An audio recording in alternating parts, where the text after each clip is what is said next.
କାଲି ଉପରବେଳା ଆମର ଗୋଟେ ଖବର ପାଇକିରି ମୋବାଇଲ ଟିମ୍ ରେଡ୍ କରିଥିଲେ ମାନେ ଆମର ପଲ୍ଲା ଏରିଆରେ ମଡେଲ ପିଏସ୍ ପଲ୍ଲା ଏରିଆରେ ସେଠୁ ଜଣେ ମୋନାଲିସା ସାହୁ ଯାହାଙ୍କୁ ଆମର ମିଳିଥିଲା କଫ୍ ସିରପ୍ ଯେଉଁଥିରେ କୋଡେଇନ୍ ଫସ୍ଫେଟ୍ ଅଛି ସେଇ ମିଶ୍ରିତ କଫ୍ ସିରପ୍ ମିଳିଥିଲା ଲିକାରେକ୍ସ ବ୍ରାଣ୍ଡର ସେଠୁ 50 ବୋତଲ ମିଳିଥିଲା ଆଉ ତାଙ୍କଠୁ ଖବର ନେଇକିରି ଆମେ କଣ୍ଟା ଛକ ପଲ୍ଲାର କଣ୍ଟା ଛକ ରେଡ୍ କରିଥିଲୁ ସେଠୁ ଯେତେବେଳେ ସେମାନେ 3 ଜଣ ବାଇକ୍ରେ ଗୋଟେ ଲୋଡ୍ କରୁଥିଲେ ଲୋଡ୍ କଲାବେଳେ ଏଇ ଯୋଉ ମୋନାଲିସା ସାହୁର ଶ୍ୱଶୁର ଆଉ ତାର ହଜବେଣ୍ଡ ଆଉ ଆସୋସିଏଟ୍ ଏମିତି 3 ଜଣ ଥିଲେ ହଜବେଣ୍ଡ ଫେରାର ହେଇଯାଇଥିଲା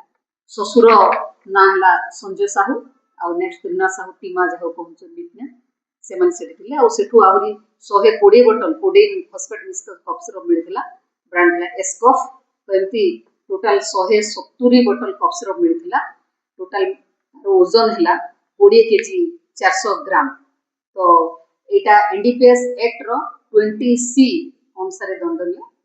ଆଉ ଏଇଟା କମର୍ସିଆଲ କ୍ୱାଣ୍ଟିଟି ସେମାନଙ୍କୁ ଆଜି କେସ୍ ଫରୱାର୍ଡ କରାଯିବ।